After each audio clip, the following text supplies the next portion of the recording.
What if one trip to Paris could change your life?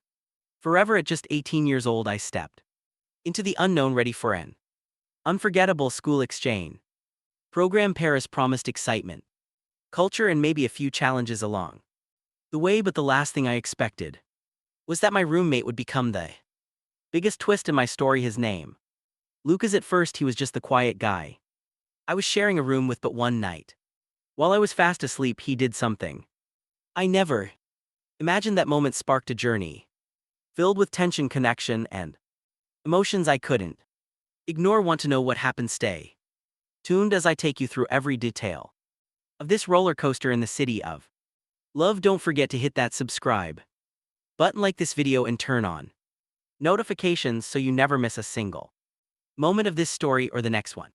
Paris, the very name seemed to buzz with magic. I stepped off the plane gripping my worn suitcase and a tattered guide book I'd bought at a thrift store back home. At 18, I was finally embarking on an adventure I had dreamed about since I first saw the Eiffel Tower in a movie. As a kid, this wasn't just any trip, it was my first time out of the United States and the beginning of a 3-month school exchange program. The cab ride from Charles Deal Airport was a whirlwind of honking cars, foreign street signs, and towering buildings that blended history and modernity. I barely noticed the driver mumbling something about the traffic. My eyes were glued to the scenery as we wove through the streets of Paris. When we pulled up to the student dormitory, my stomach churned with excitement and nerves. The building was a mix of old-world charm and practicality, its ivy-covered facade looking like something out of a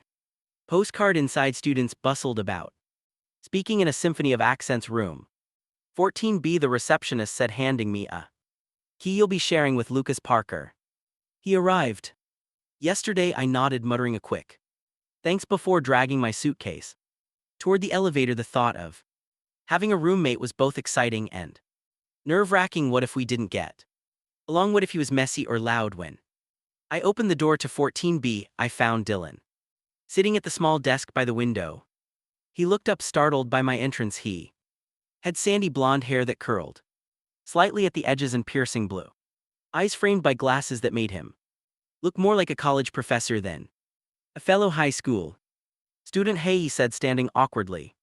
You must be Chris. I finished offering my hand. Nice to meet you, Lucas, he replied, shaking my hand with a firm grip. His voice was calm and steady, and for a moment I felt the tension in my chest ease. The room was small but cozy, with twin beds on opposite sides and a shared desk by the window that overlooked a quaint Parisian street. As I unpacked, Lucas asked, first time in Paris? Yeah, I admitted. You? He nodded, leaning back in his chair. It's been overwhelming, but good. You'll love it. We spent the rest of the evening chatting about where we were from, our favorite movies, and what we hope to see in Paris. Lucas was quieter than me, but had this way of drawing you in with thoughtful questions and the occasional unexpectedly sharp wit. That night, as I lay in bed, I stared at the ceiling, thinking about how lucky I was to be here, but I couldn't shake the feeling that there was something about Dylan, something I couldn't quite put my finger on. Over the next few days, we fell into a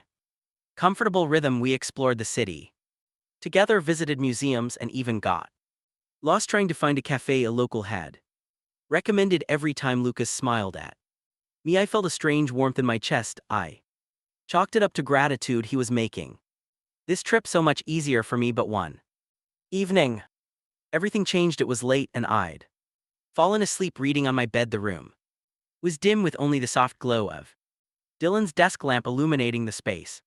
I stirred, half asleep, and opened my eyes to see Lucas standing near my bed. Chris, he whispered, his voice hesitant. I blinked, confused. What's up? He trailed off, his face shadowed by the dim light. There was something in his expression, something vulnerable. Before I could ask what was wrong, he shook his head and turned back to his side of the room. Never mind, go back to sleep. But I couldn't. My mind raced with questions. What had he been about to say, and why did it feel like this was just the beginning of something much bigger? The next morning, I woke up to the sound of bustling traffic outside our window. Lucas was already up, sitting by the desk with his headphones on, scribbling something in a notebook. I Stretched and sat up trying to shake off the lingering thoughts of last night.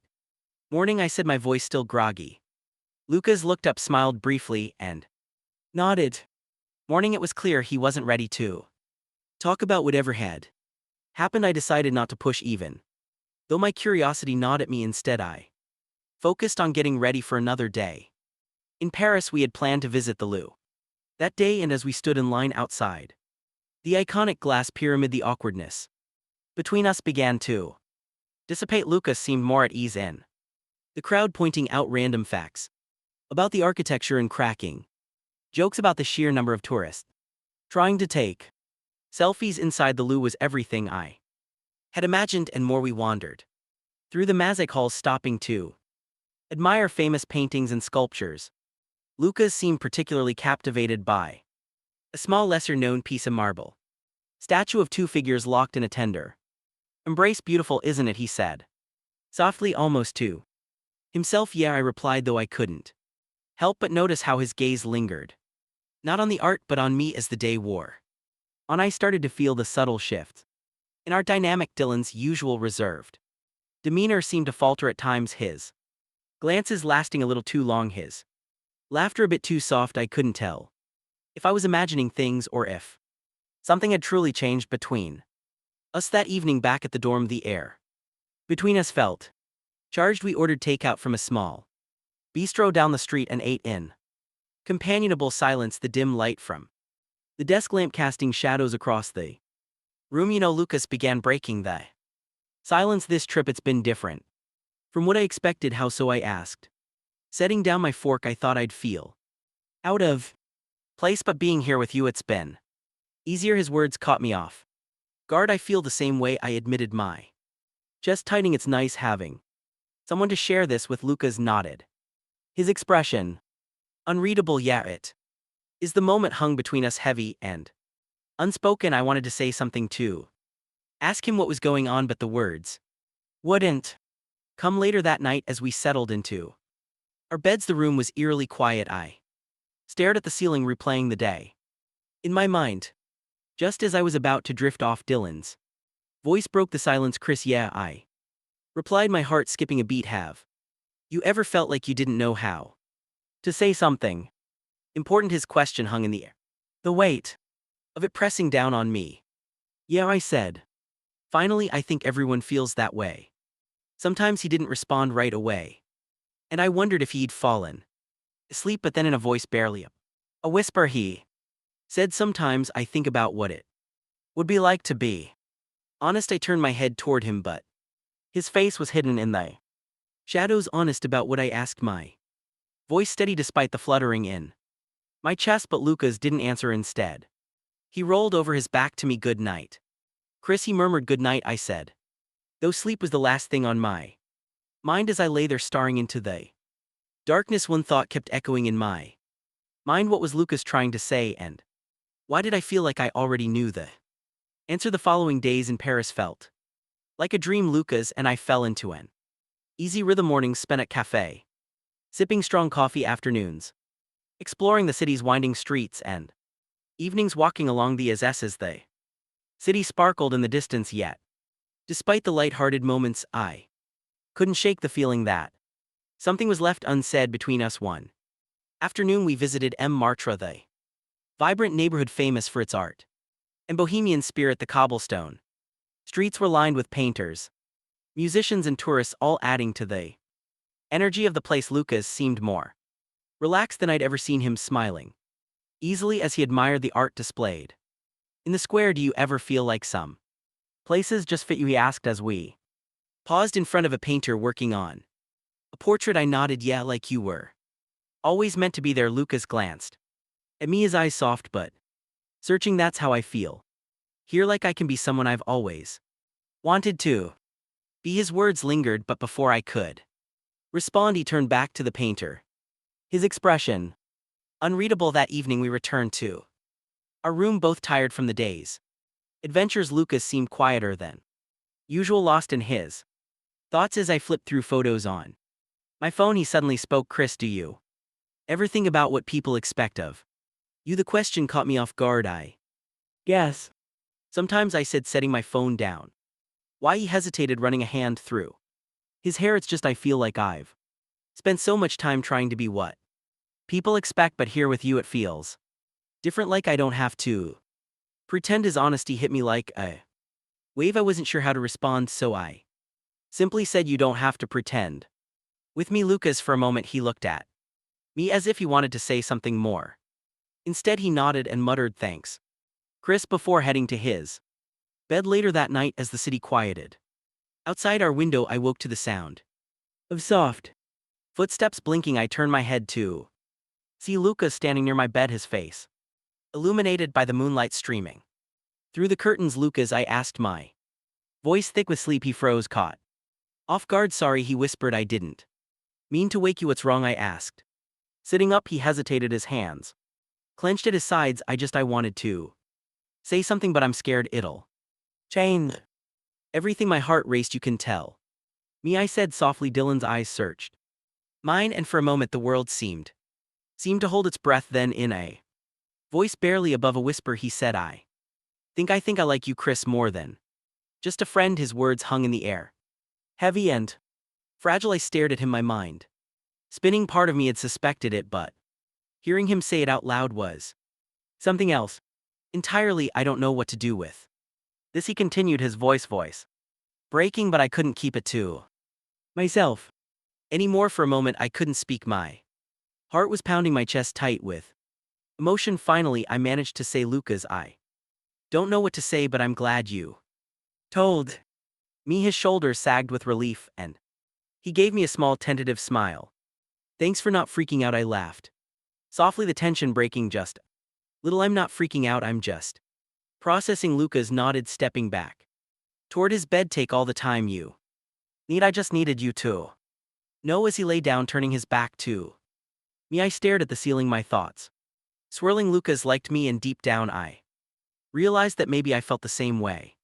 The days after Dylan's confession felt like a blur. Paris carried on around us, its streets alive with music, laughter, and life, but in our tiny dorm room an invisible weight hung in the air. We went about our routines as if nothing had changed, yet every glance and every word felt charged with unspoken meaning. I wanted to talk to him, to tell him I'd been thinking about his words nonstop, but every time I tried, the words stopped, stuck in my throat. What if I said the wrong thing?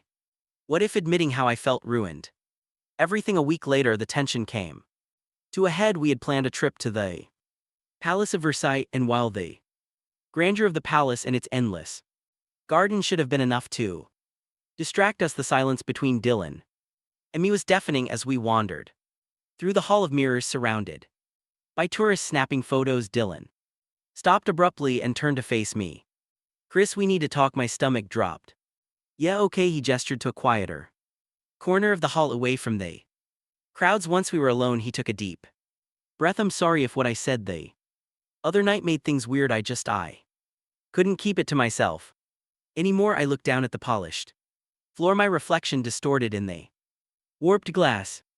It's not weird, I said finally. I've been thinking about it a lot. Dylan's expression softened, and I hesitated, my heart pounding, and I don't know what this is, but I do know that I care about you a lot. The relief on his face was palpable, but before he could respond, an older couple walked by, their conversation breaking the moment. Dylan stepped back, giving me a small, almost nervous smile. We left the palace shortly after, neither of us saying much. On the train ride back to Paris that night, as we sat in our dorm room, Lucas broke the silence. Do you want to go for a walk? He asked, his voice quiet but steady. Sure, I said, grabbing my jacket. We ended up by the river glinting under the street lights. The city seemed quieter, more intimate at night. Lucas stopped by the railing, his hands shoved deep into his pockets. I've always been scared of being honest about how I feel, he admitted, his voice barely above a whisper, but with you it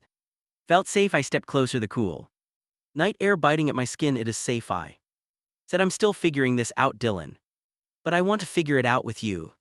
For a moment he just stared at me, his blue eyes searching mine. Then slowly he reached out and took my hand. It was such a simple gesture, but it felt like everything in the world had shifted just as I was about to say A commotion erupted behind us. We turned to see a man yelling in French. His voice frantic. A small crowd had gathered and people were pointing toward the river. What's going on, gone? I asked, craning my neck to see. I think someone fell, and Lucas said, his grip tightening on my hand. Without thinking, we both rushed toward the scene. A young boy was clinging to a piece of driftwood in the river, his cries for help barely audible over the rushing water. Lucas didn't hesitate. He pulled off his jacket and jumped into the freezing river. I watched in horror as he swam toward the boy, my heart pounding in my chest. The minutes felt like hours, but eventually Lucas reached the boy and managed to bring him to the edge of the riverbank where others helped pull them out. As Lucas climbed out of the water, shivering and drenched, I ran to him. Are you okay? I asked, my voice trembling. He nodded, his teeth chattering. Yeah, I'm fine. Mine. In that moment, as I looked at him, so brave, so selfless, I realized just how much he meant to me. That night back in our room, I sat on the edge of his bed as he sipped a cup of tea to warm up. You didn't have to do that, you know, I said softly. He smiled, his cheeks still flushed from the cold. I couldn't just stand there and do nothing. Lucas, I began, my voice steady despite the emotions swirling inside me. I think I'm starting to figure out how I feel about you, and it scares me, but it also feels right. His eyes met mine, and for the first time since this all began, I saw a glimmer of hope. The events of that night by the Seine lingered in my mind like a vivid dream. Lucas had shown me something I hadn't expected: his bravery, his kindness, and the depth of his character. And though I hadn't fully voiced my feelings, yet a part of me knew there was no turning back. The morning after, I found Lucas sitting by the window, his hair still slightly damp from the river. He was sketching in a small notebook, something I'd never seen him do before. What's that? I asked, stepping closer. He looked up, startled, then flipped the notebook shut. Nothing, he said, a shy smile playing on his lips.